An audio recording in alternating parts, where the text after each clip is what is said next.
नमस्कार। खबर उत्तराखंड में आप सभी का स्वागत है। मैं हूं आपके साथ गरिमा बाजपेयी। खबरों में आगे बढ़ेंगे उससे पहले एक नजर आज की हेडलाइंस पर डालेंगे। सीएम धामी ने दनिया में की कई विकास घोषणाएं। शहीद वीरेश्वर गोस्वामी के नाम पर बनेगा भव्य द्वार, महाविद्यालय भवन का लोकार्पण। खड़ीमा में एसआईआर अभियान तेज, बीएलओ घर घर कर रहे मतदाता सत्यापन। सभी को दिए गए आवश्यक फॉर्म और निर्देश। उप जिलाधिकारी ने दी अभियान की जानकारी। उत्तराखंड में खनन से बनाई कमाई का नया रिकॉर्ड। सरकार की चोली में आए करीब 10 करोड़, पिछले साल की तुलना में 46% अधिक।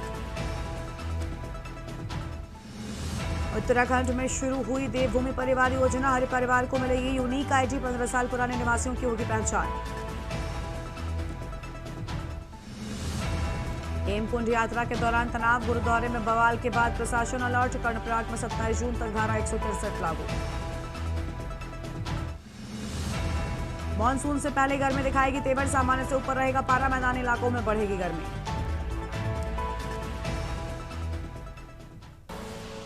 आप देख रहे हैं के न्यूज, खबरों का सारथी।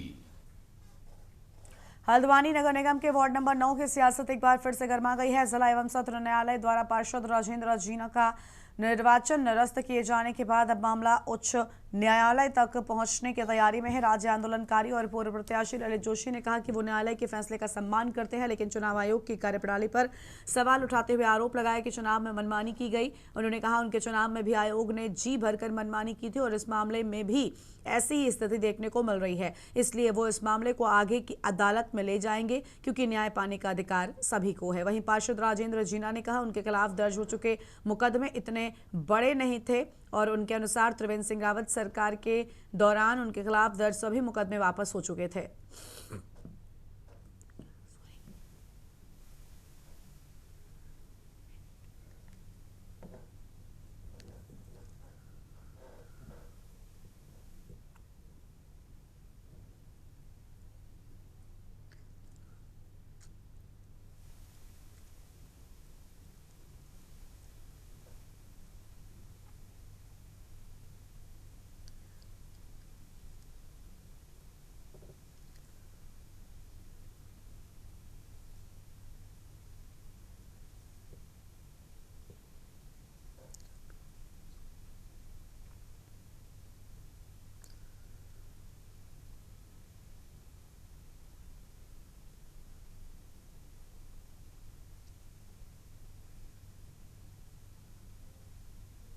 देखिए, लोकतंत्र में इसके चारों स्तंभ से न्यायपालिका का अपना एक बहुत महत्वपूर्ण रोल होता है और मैं न्यायपालिका का बहुत सम्मान करता हूँ।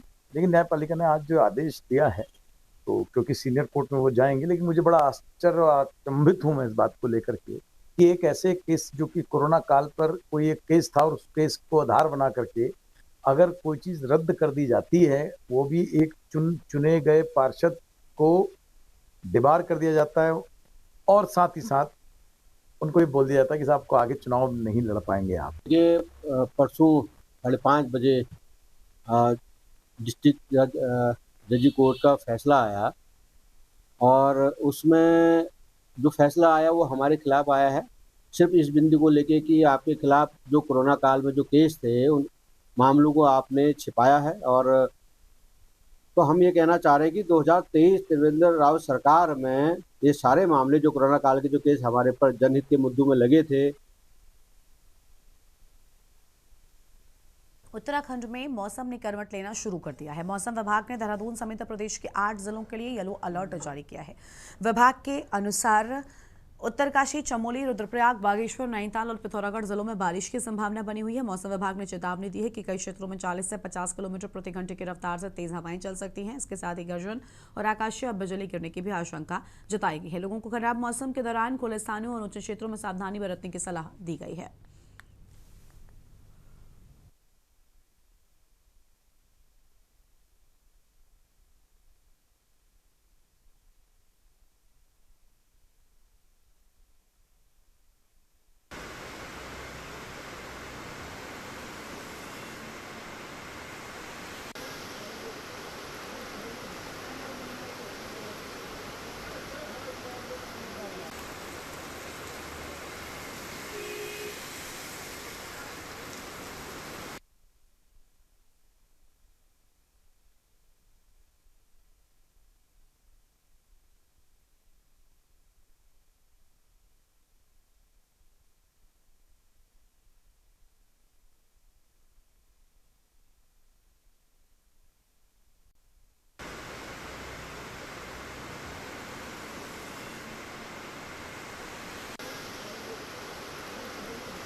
देहरादून में मध्य पूर्व में जारी तनाव और युद्ध जैसे हालातों के बीच वैश्विक अनिश्चितता पर चर्चा तेज हो गई और इसी मुद्दे पर राज्यसभा सांसद नरेश बंसल ने प्रतिक्रिया देते हुए कहा कि आज के समय में कोई भी देश पूरी तरीके से आत्मनिर्भर नहीं है और सभी देश किसी न किसी रूप में एक दूसरे पर निर्भर हैं। उन्होंने कहा अंतर्राष्ट्रीय व्यापार और आपूर्ति श्रृंखला वैश्विक व्यवस्था की रीढ़ है और युद्ध व संघर्ष की स्थिति में यह व्यवस्था बुरी तरीके से प्रभावित होती है, जिसका सीधा असर आम जनता पर पड़ता है।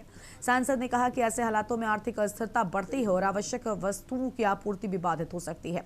उन्होंने ये भी उल्लेख किया कि प्रधानमंत्री के द्वारा लगातार अंतर्राष्ट्रीय मंचों पर शांति स्थापना और समुद्री मार्गों में निर्बाध आवाजाही की वकालत की जा रही है। जैसे नोडल डिस्ट्रिक्ट मान लिया मेरा देहरादून है, बाकी जगह बुलाओ ना बुलाओ, देहरादून तो बुलाना पड़ेगा ना, नहीं बुलाते। उनके दिमाग में केवल लोग हाँ। विधायक हो गए, वो हो गए स्थानीय कई बार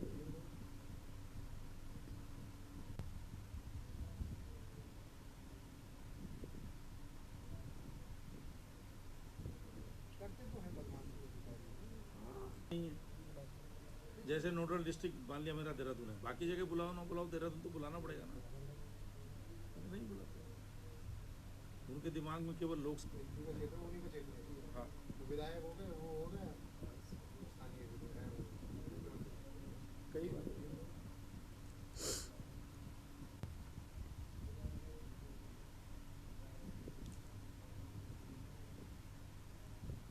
करते तो हैं बदमाशी नहीं है। जैसे नोडल डिस्ट्रिक्ट मान लिया, देखिए, जब देश में आज सभी देशों के साथ सबके संबंध हैं और सब एक दूसरे पर निर्भर हैं, कोई भी पूरी तरह आत्मनिर्भर नहीं है। यद्यपि हम कोशिश कर रहे हैं कि देश आत्मनिर्भर बने मोदी जी के नेतृत्व में, लेकिन अभी जो स्थिति है और अंतर्राष्ट्रीय जगत में जब युद्ध के बादल होते हैं तो अनिश्चितताएं बढ़ती हैं। शांति होती है तो ठीक प्रकार से सब चलता रहता है, सप्लाई चेन बाधित नहीं होती है।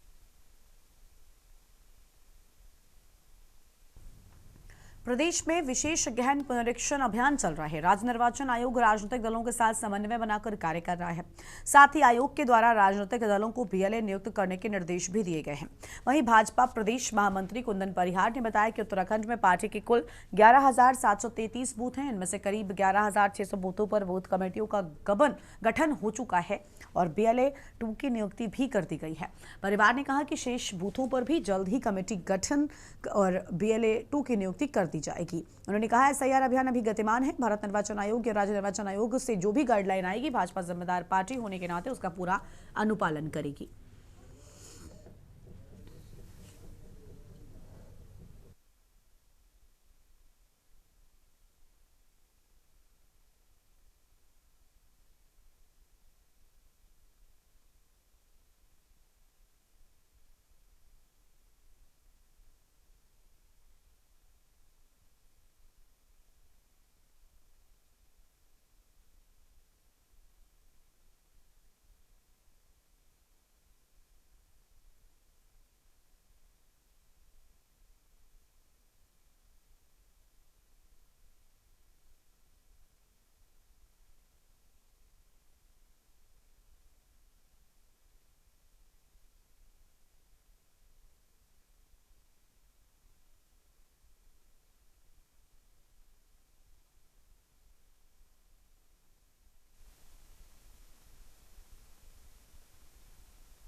देखिए, भारतीय जनता पार्टी जो उत्तराखंड में 11,733 बूथ हैं, उसके अंतर्गत अभी तक भारतीय जनता पार्टी के 11,600 के आसपास हमारी बूथ कमेटियां गठित हो गई हैं और इसमें हमारे बीएलए 2 भी हमने गठित कर दी है।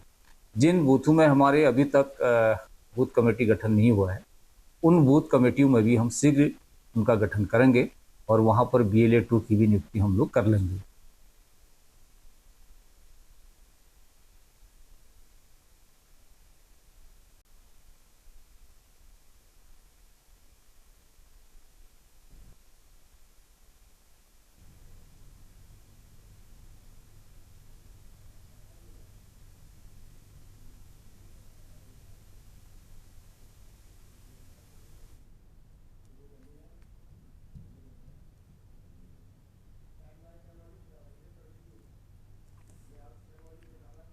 और इसी बीच चमोली से बड़ी जानकारी सामने आ रही है, उसका रुख कर लेते हैं। छत से नीचे उतरे निहंग।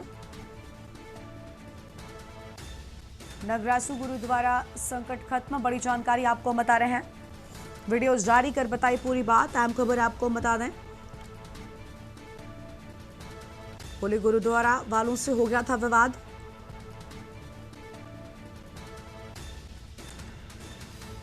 बड़ी बातें सामने आई हैं। पुलिस को देख हो गई थी गलतफहमी।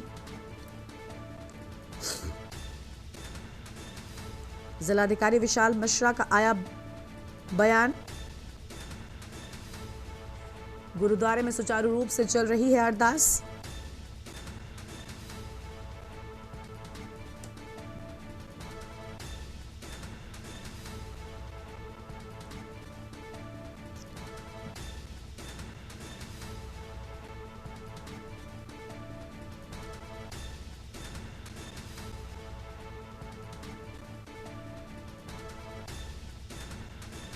बड़ी जानकारी आपको हम बता रहे हैं।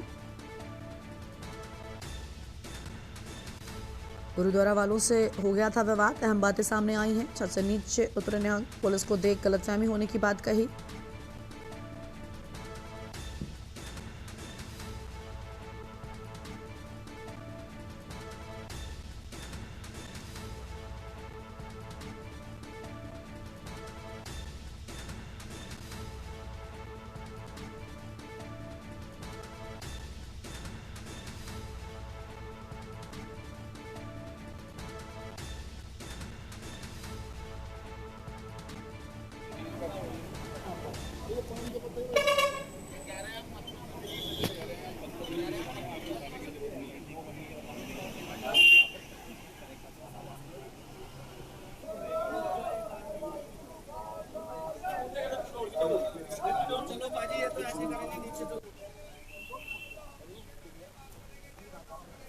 कब तक आएंगे, कब तक आएंगे?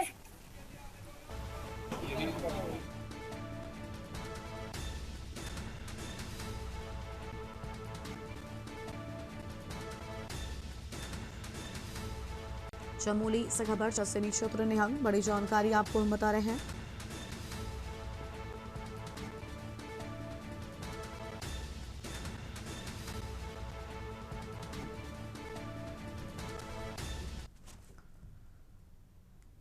आगे बढ़ते हैं खबरों की ओर। सड़क सुरक्षा मजबूत करने के लिए परिवहन विभाग ने नई पहल की है। आरटीओ प्रवर्तन डॉक्टर अनीता चमोला ने बताया कि अब स्कूल बस और स्टेज कार्य चालकों के लिए हर माह प्रशिक्षण व जागरूकता कार्यक्रम चलाए जाएंगे और इसकी शुरुआत 24 जून को आईडीटीआर झाझरा से होगी, जिसमें 45 स्कूल बस चालक और अटेंडेंट शामिल होंगे। विभाग ने हर महीने 600 चालकों को प्रशिक्षित करने का लक्ष्य रखा है। इन सत्रों में स्कूल बसों के नए नियमों और बच्चों की सुरक्षा पर जोर दिया जाएगा।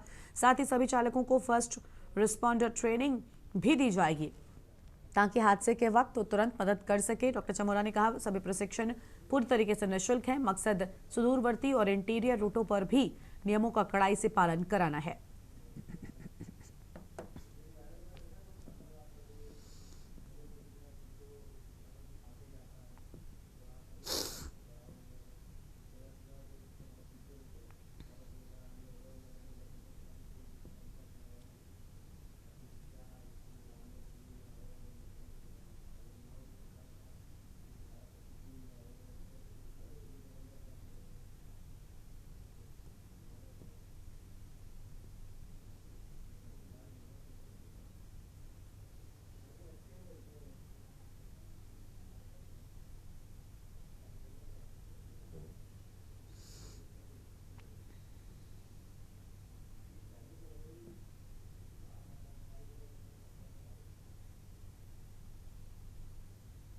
प्रतिवर्ष हम लोग रोड सेफ्टी मंथ जो कि जनवरी में हमारा चलता है हर वर्ष, उसमें तो हम अवेयरनेस एक्टिविटीज करते ही हैं।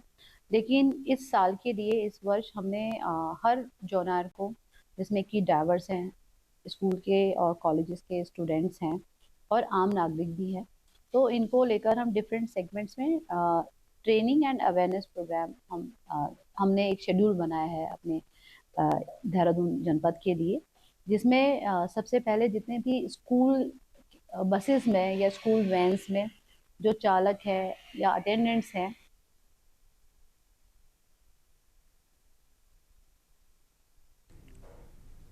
और यहाँ पर रुक रहे हैं, छोटे से ब्रेक के लिए जल लौटेंगे।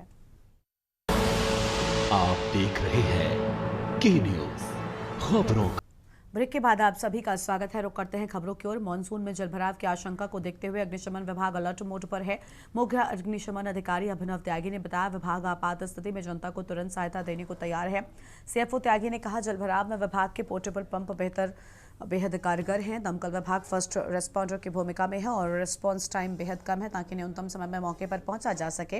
उन्होंने स्पष्ट किया कि जलभराव से निपटने की मुख्य जिम्मेदारी नगर निगम व अन्य विभागों की है जिनके पास बड़े पंप हैं, लेकिन सूचना मिलते ही दमकल कर्मी पोर्टेबल पंप के साथ घटनास्थल पहुंचते हैं और इससे नुकसान कम होने और फंसे लोगों को निकालने में मदद मिलती है। विभाग की प्राथमिकता जन सुरक्षा सुनिश्चित करना है। देखिए, जल भराव की स्थिति में पोर्टेबल पंप्स होते हैं हमारे, जो पानी निकालते हैं। हम अपनी सक्शन होज लगा करके और उसकी सहायता से पानी निकालते हैं। देखिए, मुख्यतः इसके लिए नगर निगम और अन्य विभाग भी हैं जिनके पास बड़े साइज के पंप्स हैं या जिनका ये मुख्यतः काम है कि अगर जल भराव होता है तो उस स्थिति में क्या किया सकता है। लेकिन हम लोग भी उनकी सहायतार्थ में रहते हैं क्योंकि हम फर्स्ट रेस्पॉन्डर हैं। हम मिनिमम टाइम में पहुँच जाते हैं, हमारा रेस्पॉन्स टाइम काउंट होता है। तो हम लोग जैसे ही किसी जल भराव की कॉल पे जाते हैं तो अपने पोर्टेबल पंप्स लेके जाते हैं और हमारी कोशिश ये रहती है कि ज़्यादा से ज़्यादा पानी निकालकर, और अगर कोई व्यक्ति डूब रहा है या कोई अगर मान लीजिए बहुत ज़्यादा किसी का नुकसान हो रहा है तो जल्दी से जल्दी उस पानी को निकाला जाए। उत्तराखंड में बड़े अवसर पर कठोर कार्रवाई को लेकर धामी सरकार ने अब तक का सबसे बड़ा फैसला लिया है। हरिद्वार जमीन घोटाले में करीब 54 करोड़ रुपए के लेन देन प्रकरण पर सरकार ने आईएएस और पीसीएस अधिकारियों के साथ जिले के बाकी अधिकारियों पर कड़ी कार्रवाई के निर्देश दे दिए हैं। दरअसल हाल ही में विजिलेंस ने इस मामले में अपनी रिपोर्ट मुख्यमंत्री को सौंप दी थी, जिसके बाद अब मामले में कठोर कार्रवाई के निर्देश जारी किए गए हैं। विजिलेंस रिपोर्ट में हरिद्वार जमीन प्रकरण को लेकर घोटाला होने की पुष्टि हुई है। इसके बाद अखिल भारतीय सेवा के अधिकारियों पर भी बड़ी कार्रवाई हुई है, जिसमें हरिद्वार में तत्कालीन मुख्य नगर अधिकारी आईएएस वरुण चौधरी को सेवा से बर्खास्त करने की संस्तुति की गई है। इसके अलावा तत्कालीन जिलाधिकारी कमेंद्र सिंह को भी मेजर पनिशमेंट देने का फैसला लिया गया है। हरिद्वार जमीन घोटाला काफी चर्चाओं में रहा है। धामी सरकार के इस फैसले को बड़ा फैसला माना जा रहा है। ऐसा इसलिए क्योंकि पहले ही इस मामले में 2 आईएएस अधिकारियों के अलावा एक पीसीएस और तमाम विभागीय अधिकारियों को निलंबित किया जा चुका है। अब विजिलेंस की जांच रिपोर्ट के आधार पर कड़ी कार्रवाई का फैसला भी ले लिया गया है। प्रकरण में अब विजिलेंस को मुकदमा दर्ज करने की भी अनुमति दे दी गई है, जबकि विपक्ष का मानना है कि ये घोटाला भी भाजपा की सरकार में हुआ है, जिसमें संभवतः बड़े राजनीतिक चेहरे बचाने के लिए अधिकारियों पर धामी सरकार की गाज गिर गई है। देखिए, माननीय मुख्यमंत्री श्री पुष्कर सिंह धामी जी ने पहले भी बहुत बड़ी बड़ी कार्रवाई की हैं और उसी क्रम में कल उन्होंने जो एक नगर निगम में जो कहीं पर एक भ्रष्टाचार की संलिप्तता पाई गई है, उसमें एक बड़ा प्रहार करते हुए जो जिम्मेवार अधिकारी थे उन पर कार्रवाई करने का काम किया है। और जो भी आगे कहीं भी इस प्रकार का अगर कहीं पर दुस्साहस करता है तो माननीय मुख्यमंत्री जी ने सबको नसीहत दी है कि इस देवी भूमि में किसी को ऐसे भ्रष्टाचार करने का अधिकार नहीं दिया जाएगा। अगर वो किसी प्रकार अगर इसके से भी बाज नहीं आते हैं तो निश्चित रूप से सख्त कार्रवाई उनके ऊपर होगी। देखिए, उत्तराखंड का का बहुत साफ मानना है और उत्तराखंड कांग्रेस बहुत समय पहले से कह रहा है जिस राज्य को रोजगार और विकास के नाम पर बनाया गया था वो भ्रष्टाचार का अड्डा बना। अगर इस राज्य के अंदर कोई चीज बढ़ी है, कोई चीज बनती है तो वो भ्रष्टाचार है। अगर हरिद्वार में एमएलए और आईएएस अधिकारी को गाज गिरने की बात करें भूमि घोटाले को लेकर, तो ये एक मात्र दिखावा है। सरकार इस मामले में गंभीर नहीं। सरकार के आम कार्यकर्ता से लेकर और उच्च पदाधिकारी तक सब घोटालों में दिखते हैं। घोटाला ये करते हैं, गाज दूसरों पे गिरती है, हमारा छोटा बेच जाता है। हरिद्वार के अंदर जो भूमि घोटाला हुआ है, जिस भूमि घोटाले में व्यापक स्तर पर भ्रष्टाचार हुआ और सरकार ने जांच करा दी। पहले तो मैं सरकार से कहना चाहता हूँ सीबीआई जांच की संस्तुति करते ना। आपने जो है प्रदेश की जो एजेंसी थी उसके माध्यम से जांच कराई और उस जांच को जिस तरीके से चाहा उस तरीके से जो है प्रस्तुत करने का काम किया है।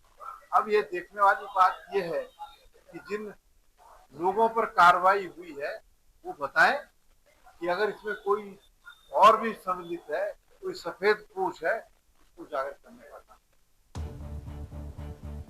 पूरा मामला सामने आया है तो सीएम धामी ने भी एक्शन लिया है और आईएएस अधिकारी रणवीर सिंह चौहान को जांच की जिम्मेदारी सौंपी। प्राथमिक जांच में जमीन खरीद में गड़बड़ी सामने आई है। इसके बाद सीएम धामी ने तत्कालीन हरिद्वार जिलाधिकारी कर्मेंद्र सिंह और हरिद्वार नगर निगम के तत्कालीन नगर आयुक्त वरुण चौधरी को निलंबित कर दिया गया था। इसके अलावा तत्कालीन एसडीएम अजय वीर सिंह समेत नगर निगम के कई अन्य कर्मचारियों पर भी निलंबन की कार्रवाई हुई थी। वहीं अब इस मामले में विजिलेंस जांच के बाद धामी सरकार ने आईएएस अधिकारी वरुण चौधरी को बर्खास्त करने की संस्तुति की है, जिसमें धामी सरकार ने ये साफ कर दिया है कि भ्रष्टाचार का ये एक्शन आगे भी जारी रहेगा। Uttarakhand desk report. इस बुलेटिन में इतना ही। देखते रहिए के न्यूज इंडिया। नमस्कार। आप देख रहे हैं के न्यूज, खबरों का सारथी।